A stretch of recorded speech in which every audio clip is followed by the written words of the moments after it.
Welcome to LFC Transfer Hub. Virgil van Dijk responds to Liverpool boos and latest onslaught setback. Have to act. I saw clear Liverpool transfer need against Burnley, and it wasn't a centre-back. Last news is Liverpool legend thoroughly understands response from Anfield crowd to Burnley stalemate. Now details.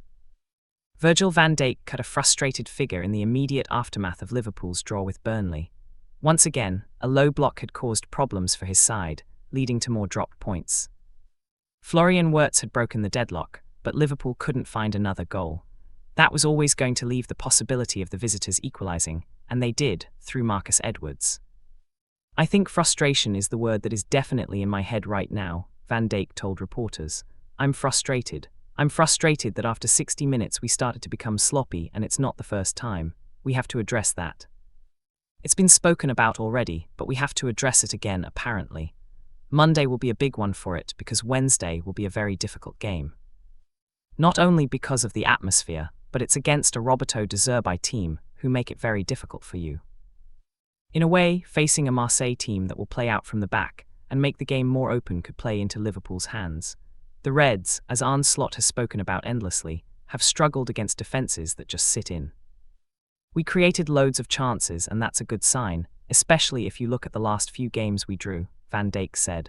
There was a lot of possession and many chances created, but we drew, and that's the frustrating thing. I don't like boos from my own fans. What can I say? We have to keep going. It could have been 3 or 4-1. I won't say that's a problem. I'd say there is something lacking at the moment and we want to change that. Van Dijk admits that he has no idea why Liverpool is struggling. Hard work, he says, is the only way to improve and find a way out of the situation. We worked very hard on creating chances and created loads of chances, but unfortunately we couldn't win it, he said. We keep going. If I had a solution, we wouldn't be having this conversation. We have another 48 hours to assess it, ourselves and the staff, and we will debrief, and then we have to act. While Slot's men are still inside the top 4 spots, on the same day that Liverpool dropped more points, Manchester United and Chelsea closed the gap by beating Manchester City and Brentford respectively. I don't look at the rest, Van Dijk insisted. We have to just look at ourselves, and if we play like we did, even by creating chances in the last half an hour of today, then it will be difficult, so we have to improve ourselves rather than looking at the others. It's not about me personally, as captain, it's a team thing. It's not about addressing it, it is about how can we solve it, because we all want to win games and we had plenty of chances to do so.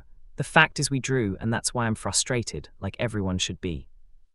Lacking quality in wide areas against Burnley, the return of Mohamed Salah from AFCON, even though he wasn't playing at anything like his best level before he left for Morocco, can only be a positive thing. The January transfer window is open for just under 2 more weeks too. Obviously it is a big blow. Connor Bradley is out, Van Dijk said. Our right backs are 1 guy less. Whatever the club does in the market, it's with an idea behind it, as you all know, and not a quick fix. Let's see what the transfer window brings. I've no idea what is going on behind the scenes. Everyone should look forward to Salah coming back. Let's see when he is back, and hopefully he can help us. Obviously with his quality he can win games and have good results. Mo is a very important member of our squad on and off the pitch, and we are happy when he is back. Unfortunately he couldn't get to the final of the AFCON, but when he is back he needs to help us.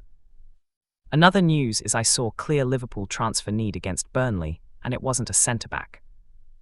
Liverpool didn't play especially badly against Burnley, and, if you wanted to look for a positive, its unbeaten run has continued, but the frustration was clear. For a brief period there were boos at the final whistle at Anfield. Liverpool's players looked as gutted as those in the stands, and Arne Slot on the touchline. Though it was arguably the least worst of the dropped home points this season, it has been far, far worse than this at times. It was still far from enough. Attacking-wise, Liverpool had 32 attempts but never looked properly fluid nor fully convincing. I can tell you, both me and the players definitely have the same frustration as the fans, Slot admitted in his post-match press conference. Looking balanced for much of the game, Liverpool went in front in the first half even after missing a penalty. Then, though, it couldn't find what would have been a crucial second goal. Burnley hung in there, but the Clarets shouldn't have been handed the opportunity. Marcus Edwards took his goal well, but he shouldn't have had the chance. It wasn't that Liverpool lacked an attacking plan. It found a way to have shots, but was too sloppy at times in its passing. Ryan Gravenberch lost possession too easily at times, and Dominik Szoboszlai's influence was mixed. The bigger issue here was that Cody Gakpo, though he had a good spell shortly after halftime, is not the quickest. He also makes exactly the same move every time he has the ball. On the opposite flank, in the absence of other options, there was effectively no one. Curtis Jones started there but drifted, and Szoboszlai was very much playing inside. Jeremy Frimpong, though he has been good in recent weeks, was not that effective, even though Slot praised him post-match, and defensively he looked a little shaky. Hugo Ekitike, meanwhile, linked things up nicely to begin with, but he faded, as he has a tendency to do. He has played a lot of minutes and will have to continue doing so with Alexander Isak missing, but there is an argument that they have caught up with him. Having chosen to sell Luis Diaz in the summer, a decision that was the right one given that the now 29-year-old wanted to leave, and Bayern Munich offered a huge fee, Liverpool lacked something in wide positions.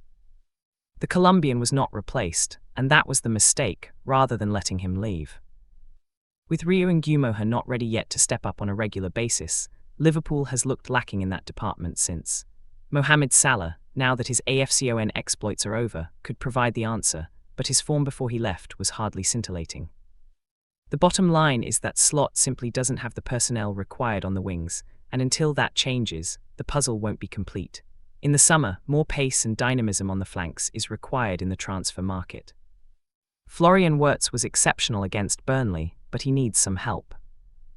Last news is Liverpool legend thoroughly understands response from Anfield crowd to Burnley stalemate. Former Liverpool striker John Aldridge said that he thoroughly understands why thousands of Liverpool supporters booed the team off following the draw with Burnley. The Reds are still looking for their first Premier League win of 2026, after 4 successive top-flight draws to start the year, and the frustrations of the fans were evident following the final whistle in the Burnley game.